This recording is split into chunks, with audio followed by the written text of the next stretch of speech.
오늘 참 저희가 간사님과 얘기는 하지 않았는데요. 마침 찬양이 저도 보고 알았습니다. 토요일날 보내주시고 38년 된 이 병자에 대한 이야기의 곡이죠. 그렇죠. 주님의 시선이라는 곡이었는데요. 그 곡에 주님의 시선이 나를 자유케 하는 그런 가사가 있었나요? 마지막 그 가사, 후렴구의 가사가 되게 마음에 와닿는 것 같습니다. 오늘 이 38년 된 병자에 대한 이야기를 통해서 하나님이 우리 각자에게 메시지, 은혜가 있기를 기도하는 마음으로 말씀을 나누고자 합니다. 요한복음에 보면은 예수님께서 행하신 7가지 표적이 등장합니다. 그 7가지 표적이 뭐냐? 첫 번째는 물로 포도주를 만드시는 표적, 두 번째는 왕의 신하의 아들을 치유하시는 표적이고요.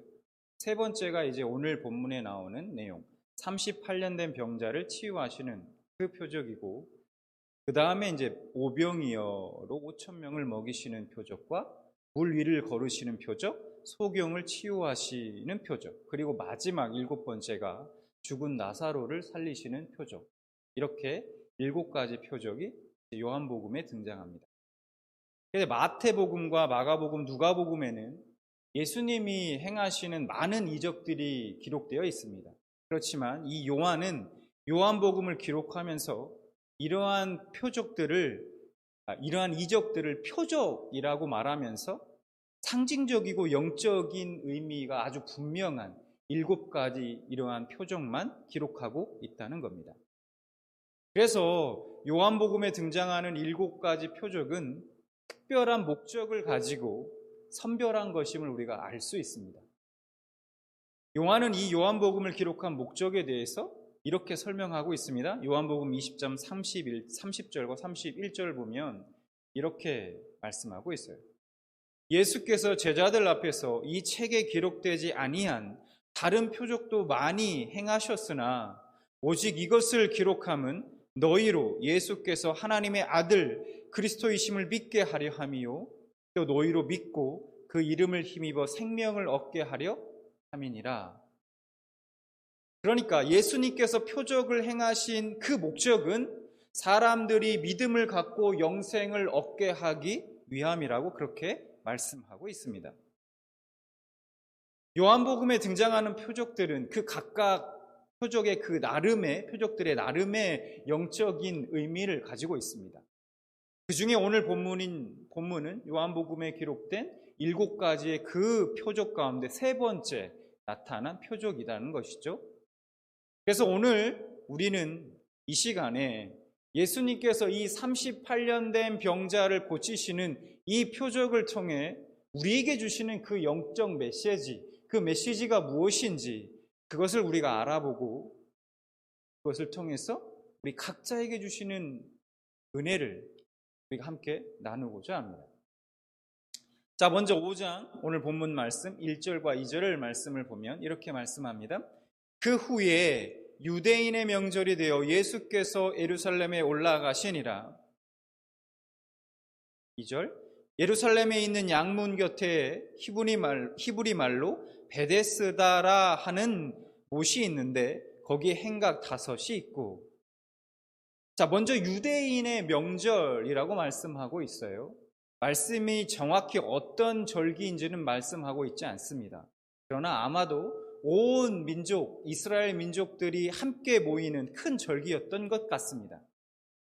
지금 많은 사람들이 명절을 보내기 위해서 유대인들의 그 신앙의 중심지인 예루살렘, 그 예배의 장소인 예루살렘에 모여 있습니다. 여기서 말하는 양문이라고 되어 있죠. 이 양문이라는 것은 양들이 드나드는 문을 말합니다. 이 양문에 들어간 양은 당시에 속죄 제사로 사용되는 희생 제물로 이제 쓰이게 됩니다. 그리고 예루살렘 북쪽에 있는 그 양문 곁에 베데스다라고 부르는 못이 있습니다. 그런데 이 베데스다라는 이 단어의 의미가 아주 참 의미심장합니다.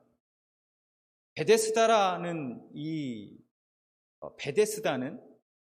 집이라는 뜻을 가지고 있는 베이트라는 히브리어 단어와 은혜, 자비의 뜻을 가진 헤세드라는 이 단어가 합쳐져 만들어진 단어입니다. 그래서 합쳐보면 어떤 의미가 되냐면 이 베데스다라는 말은 은혜의 집 혹은 자비의 집 이런 뜻을 가지고 있습니다.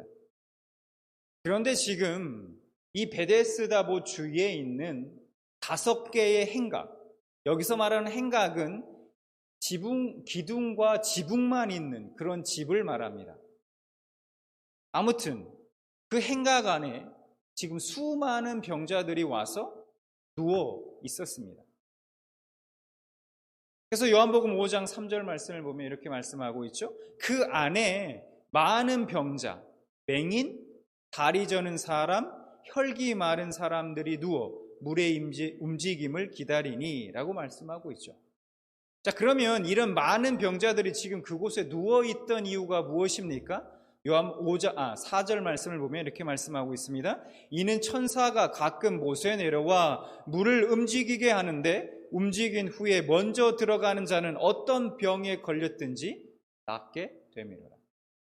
그러니까 가끔 천사가 못에 내려왔던 것 같아요. 그래서 못에 내려와 물을 움직이게 한 후 가장 먼저 못에 들어가는 사람, 그 사람은 어떤 병에 걸렸든지 낫게 된다는 것을 듣고 자신들의 병이 혹시 고침받을까 기대하며 지금 그곳에 와서 누워 있었던 것입니다.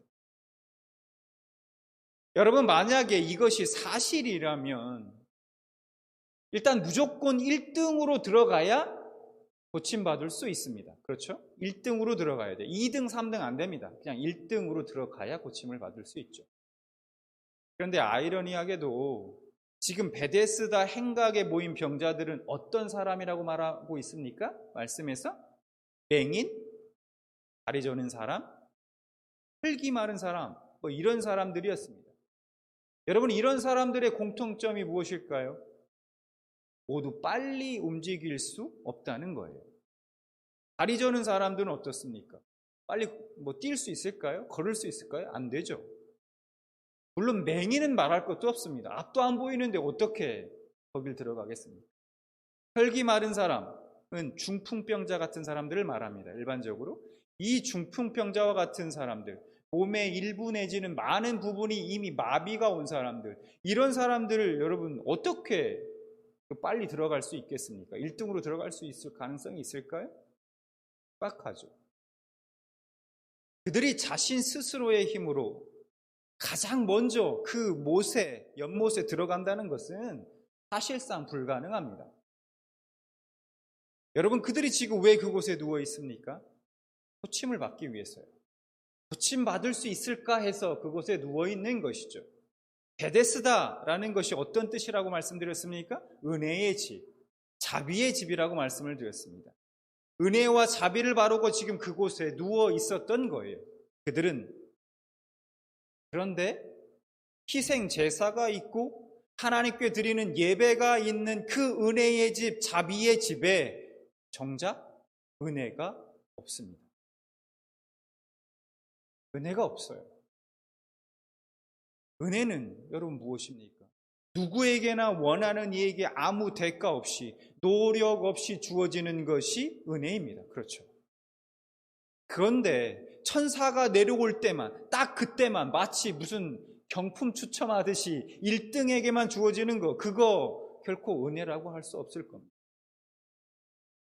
그리고 그 은혜를 받을 수 있는 대상은 또 어떻습니까? 아주 제한적이죠.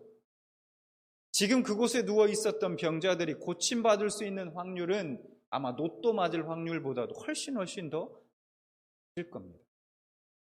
거의 불가능합니다, 솔직히. 이렇게 제한적인 대상에게만 주어지는 것을 여러분 우리가 은혜라고 할 수 있을까요?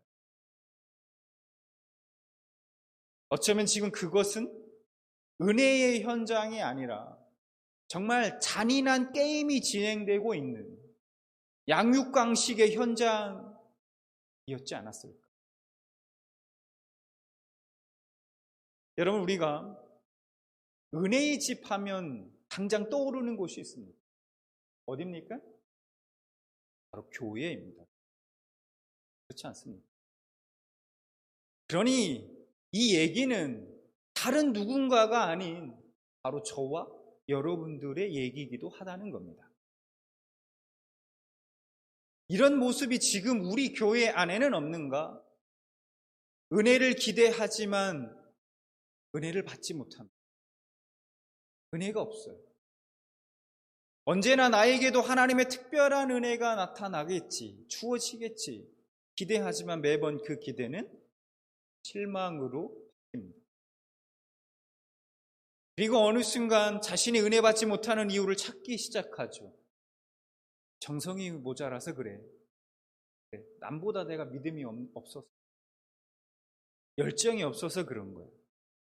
그렇게 자신을 달래보면서 먼저 못에 들어간 사람들의 그 간증을 막 들으면서 막연한 기대를 품어보지만 여전히 그 은혜는 자신과는 상관없습니다. 그럼 무엇이 문제일까?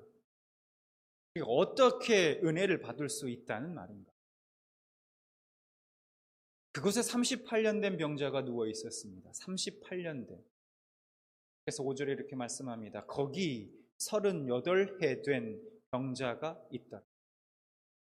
예수께서 그 누운 것을 보시고 병이 벌써 오래된 줄 아시고 말씀하고 있습니다.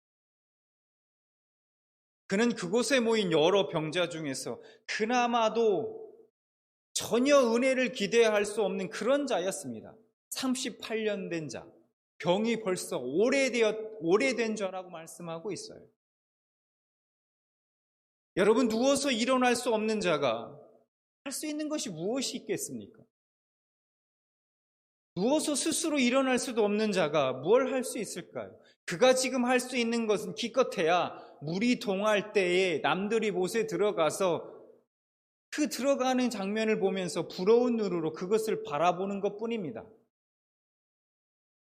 그는 스스로의 힘으로는 서지도 걷지도 홀로 물에 들어갈 수도 없는 사람입니다. 은혜와 자비를 구하려 지금 그 은혜의 집, 자비의 집에 누워 있지만 그에게는 어떠한 은혜도 부어지지 않습니다. 자신의 삶은 한없이 무력하고 무능하고 연약합니다. 하나님은 분명 살아계시다는 것을 알겠는데 그 하나님이 다른 사람의 하나님은 되고 내 하나님은 되지 못합니다. 남들의 하나님은 사랑의 하나님이지만 그 하나님이 왠지 자신에게는 그냥 너무 무정하고 때로는 너무 엄격한 분처럼 느껴집니다.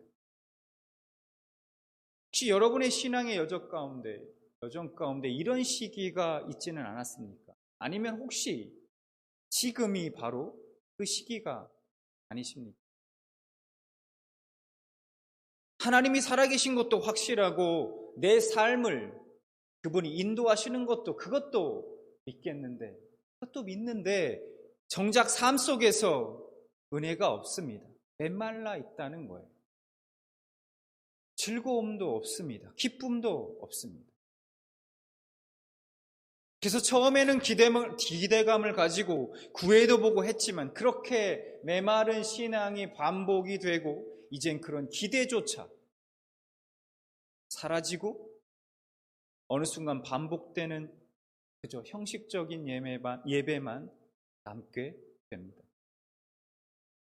말씀은 너무 어렵고 그래서 자꾸 멀리 하게 되고 복을 사모하긴 하지만 무엇인가 하면 할수록 자신이 모자란 것 같고 남들보다 못한 것 같고 왜 그럴까? 여러분, 우리가 다시 이어서 6절 말씀을 보겠습니다. 이렇게 말씀하십니다. 예수께서 그 누운 것을 보시고 병이 벌써 오래된 줄 아시고 이르시되 내가 낫고자 하느냐? 예수님이 물으십니다. 예수님은 지금 은혜의 집에 은혜가 없는 가장 어두운 곳, 가장 소망이 없는 곳, 지금 그 은혜의 집이라고 불리는 베데스다라는 그곳에서 가장 약하고 소외된 38년 된 그 병자에게로 가셨습니다. 그를 찾아가셨어요. 38년이나 되는 시간을 허비하며 여전히 절망하고 있는 자에게 찾아오신 그 예수님. 그분이 그것이 바로 복음인 것입니다. 은혜의 집, 베데스다에 진짜 참 은혜를 주시는, 참 은혜이신 그 예수님이 찾아오셨습니다. 사람들의 시선은 여전히 어디로 향해 있습니까?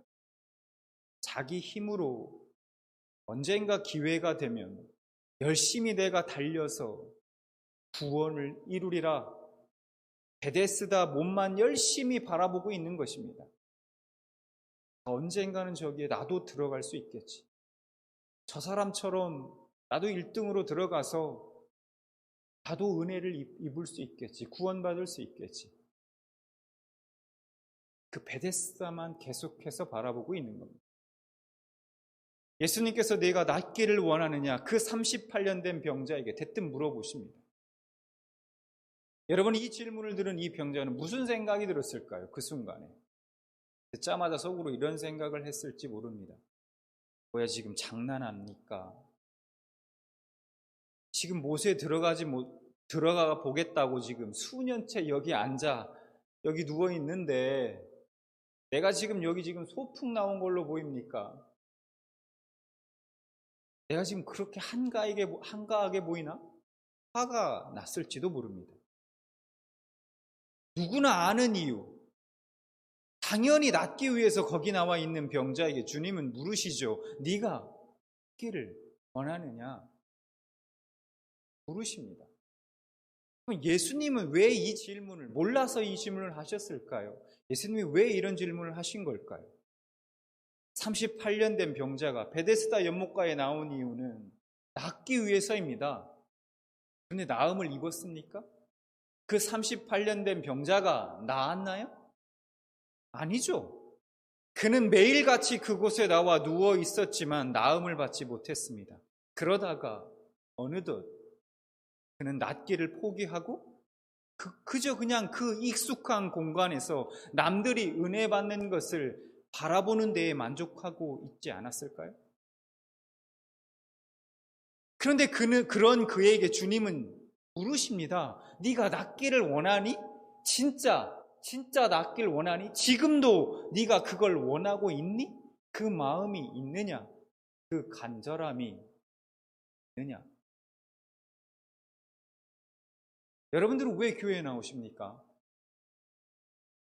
왜 신앙생활을 하십니까? 여러분, 우리의 영혼이 고침받기 위해서 아닙니까? 세상으로부터, 사람들로부터 상처받고 세상에서 여기저기 부딪혀 피나고 멍든 우리의 영혼의 상처가 낫기를 기대해서 나온 건 아닙니까?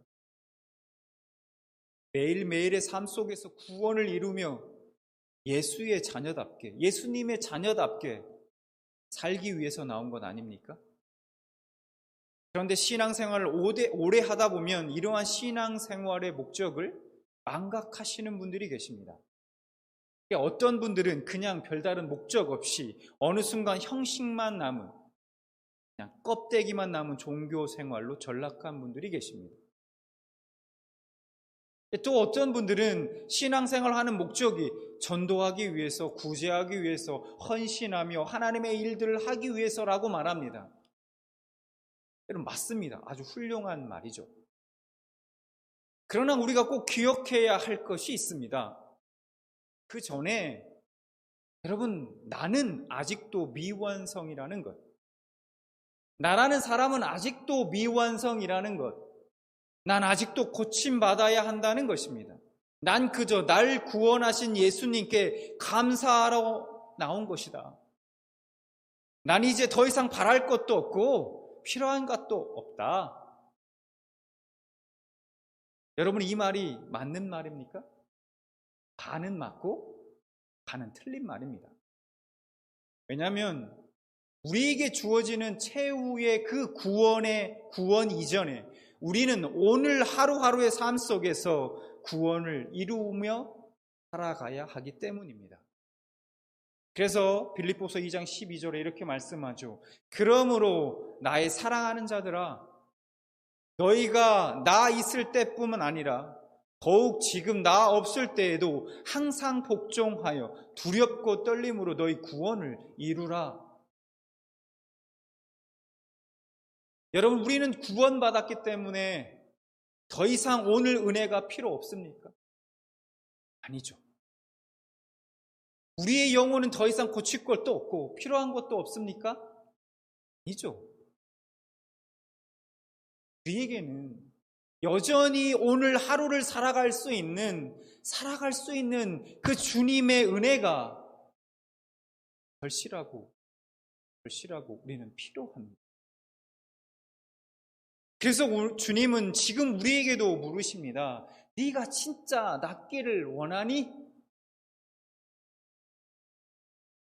지금도 여전히 너는 그 간절함이 있니?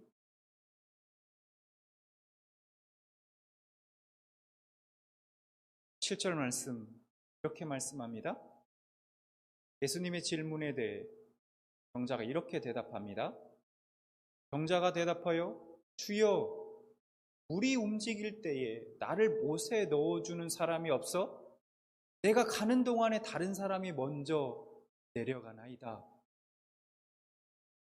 예수님이 지금 뭐라고 질문하셨습니까? 하기를 원하느냐? 이렇게 질문하지 않습니까? 그 질문에 자신을 못에 넣어주는 사람이 없어서 못 들어가고 있다고 그렇게 이야기합니다. 낫기 원하느냐라고 묻고 있는데 지금 38년 된 병자는 자신이 낫지 못한 그 핑계를 대고 변명만 늘어놓고 있다는 것이죠. 여러분, 우리도 마찬가지입니다. 은혜를 받지 못한 것에 대한 핑계를 댑니다. 자신은 나름대로 열심히 했는데 남들 때문에, 여러 환경 때문에 은혜를 못 받는다는 것입니다. 우리 목사님의 설교가 영 마음에 와닿지 않아. 내 스타일이 아니야. 찬양팀의 찬양이 별로야. 음향이 별로 우리 않은 것. 교회 시설이 조금 너무 낙후됐어. 난 너무 바빠. 너무 시간이 없어. 또 어떤 불편한 형제가 있어. 교회 안에. 그 형제와의 문제 때문에 그래. 등등등. 자신의 불순종과 혹은 그 믿음 없음을 고백하는 것이 아니라 언제나 남 탓, 환경 탓을 한다는 거예요. 그런 그 38년 된 병자에게 8절에 예수님이 이렇게 말씀합니다. 예수께서 이르시되 일어나 내 자리를 들고 걸어가라 하시니. 8절의 말씀에 무슨 말씀입니까? 한마디로 핑계대지 말고 그냥 말씀에 순종하라는 것입니다. 변화는 어디에서부터 생깁니까? 변화는 어디에서부터 일어납니까? 하나님의 말씀에 순종하는 데서부터 변화가 시작되고 일어납니다. 예수님은 그 병자에게 내 자리를 들고 일어나라 라고 말씀하십니다. 내 자리는 어떤 자리입니까? 38년 동안 그 병자에게 아주 익숙한 자리입니다. 편안한 자리. 그가 혹시 모를 은혜를 받기 위해 자신이 선택한 자리, 자신의 방법, 그 자신의 방법이 바로 그 자리였습니다. 그 자리에 있으면 내가 언젠가 혹시 1등으로 저 못에 들어가 고침받을 수 있을 거야. 라고 생각했던 자신이 선택했던 방법이 바로 그 자리였습니다. 그 자리에 있었기 때문에 그는 아무것도 얻지 못하고 38년 동안 똑같은 모습으로 살아야만 했습니다. 그런데 그 자리가, 즉 그 방법이 자신을 변화시키지 못했고 치유하지 못했고 기쁨을 주지 못했습니다. 그런 그에게 예수님의 말씀은 무엇입니까? 이제 그 방법, 너가 선택한 방법, 너가 있었던 그 자리, 그것을 버리고 그것을 떠나 내 말에 순종하라는 것입니다. 여러분, 누구나 습관처럼 되돌아가는 자신이 익숙한 자리가 있습니다. 절대로 떠나고 싶지 않은 자리, 편안한 자리가 있어요.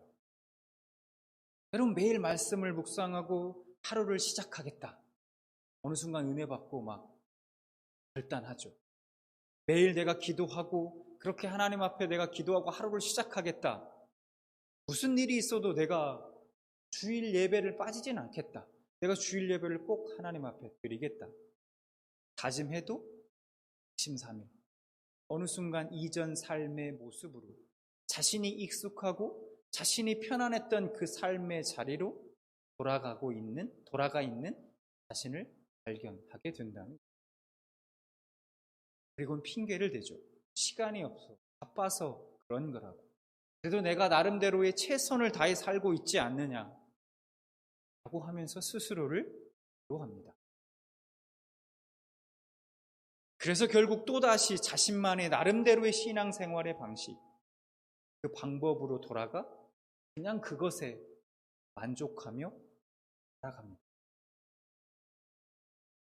여러분, 이 38년 된 병자는 우리 모두가 지니고 있는 우리 안에 연약한 모습입니다.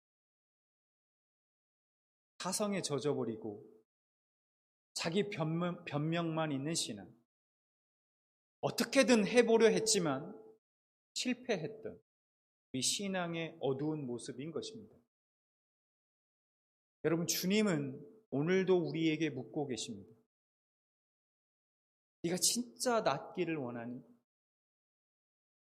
네가 진짜 은혜 받기를 원하니?